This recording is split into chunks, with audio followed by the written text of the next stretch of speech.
जो Uttarakhand high court ने आदेश पारित किया था, हल्द्वानी में जो रेलवे कॉलोनी थी वहाँ पर करीब 50,000 लोग रह रहे थे और वो 5,000 परिवार थे।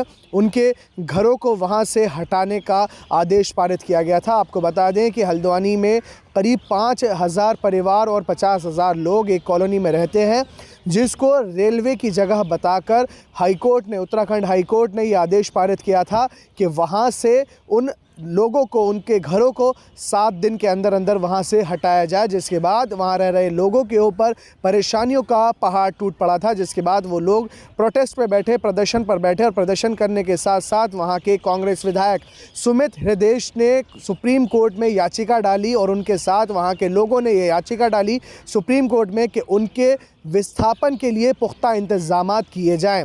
इसके अलावा मशहूर वकील प्रशांत भूषण ने भी याचिका डाली थी, जिसके बाद आज माननीय सुप्रीम कोर्ट ने उस पर सुनवाई करते हुए फ़िलहाल 7 फरवरी तक के लिए स्टे लगा दिया है और हल्द्वानी में रह रहे लोगों को जो थी एक उम्मीद नज़र आई है। आपको बता दें कि कांग्रेस पार्टी ने इस पर मुखर होकर अपनी बात रखी थी और कांग्रेस पार्टी के राज्यसभा सांसद इमरान प्रतापगढ़ी, वहीं पूर्व कानून मंत्री सलमान खुर्शीद और तमाम जो नेता और उनकी टीम थी, जो वकीलों की टीम थी, वो आज सुप्रीम कोर्ट में जज के सामने गई और उन्होंने कहा कि जो लोग वहाँ पर रह रहे हैं, करीब 50,000 लोग हैं, 5,000 परिवार हैं और बहुत सारी चीज़ें उस कॉलोनी के अंदर, स्कूल्स हैं और जो हॉस्पिटल है और इसके अलावा जो धार्मिक स्थल है, वो तमाम चीज़ें हैं, उनको एकदम से वहाँ से हटाना गैर कानूनी है। जिसके बाद जज कॉल ने ये सुनवाई की और कहा कि अभी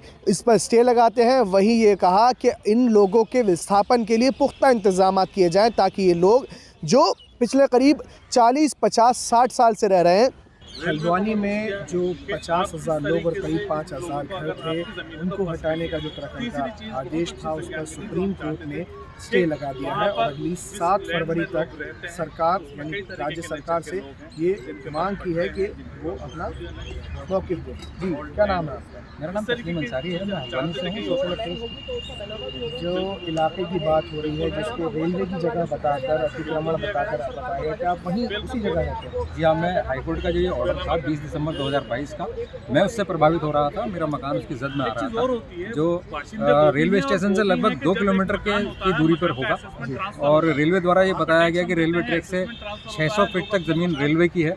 इस कारण से मेरा मकान उसकी जद में आ गया था, जबकि हमें ये लगता है कि रेलवे ट्रैक से कुल 45 फीट ही ज़मीन रेलवे की है, लेकिन रेलवे ने दावा किया कि 600 फीट तक ज़मीन मिलती है। और ऐसे में तस्लीम भाई, मैं आपसे जानना चाह रहा हूँ, करीब 50,000 लोगों की बात की जा रही है और ऐसे में स्कूल वहाँ पर है, हॉस्पिटल वहाँ पर है, हाउस टैक्स आप लोग देते हैं, वाटर बिल है, बिजली के मीटर लगे हुए हैं। ऐसा कैसे संभव है कि एक सरकारी ज़मीन, रेलवे की ज़मीन पर ये तमाम चीज़ें होंगी? चले मैं मान लेता हूँ घर तो बना दिए लोगों ने, ये चीज़ें कैसे आ गई?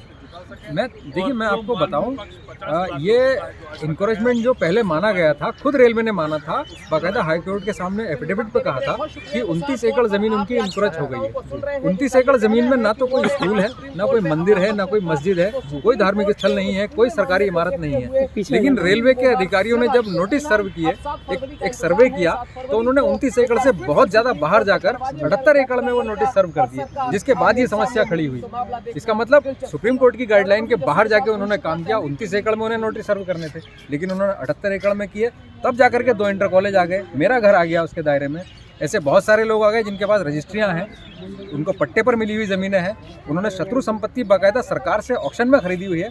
वक्फ की जायदादें हैं, वक्फ की जायदाद जिला प्रशासन की संस्तुति के बगैर नहीं होती है कोई भी वक्फ घोषित। तो इतनी सारी जब सरकारी जायदादें उसके अंदर आ गई, दस्तावेज पे जो जायदादें हैं वो उसके अंदर आ गई, तो फिर समस्या तो खड़ी होनी थी। और ऐसे में फिर राज्य सरकार द्वारा इन सारी चीज़ों को लेकर के हाईकोर्ट में खड़े नहीं होना, अपने नागरिकों के प्रति जो राज्य सरकार का कर्तव्य है उसका वहन ना करना, यह हमारे खिलाफ गया और हमारे खिलाफ ऐसा ऑर्डर पास हो गया हाई कोर्ट से। इसके लिए फिर इलाके के जो बहुत सारे सोशल एक्टिविस्ट हैं, मेरी तरह हैं, हमारे विधायक ऑनरेबल सुमित हृदयेश जी हैं, उन्होंने हम लोगों की मदद की है। और भी राजनीतिक संगठन हैं जिन्होंने लोगों की मदद की, कुछ और नॉन पॉलिटिकल संगठन हैं जिन्होंने लोगों की मदद की। और यहाँ 8 पिटिशन इस समय सुप्रीम कोर्ट के सामने थी जब ये मामला सुना गया और बड़ी बहस हुई। सबसे पहले तो माननीय सुप्रीम कोर्ट का बहुत बहुत धन्यवाद, उन्होंने मानवीय आधार पर फिलहाल नैनीताल हाई कोर्ट के ऑर्डर पर रोक लगाई है और अगली सुनवाई की तारीख 7 फरवरी तय की है।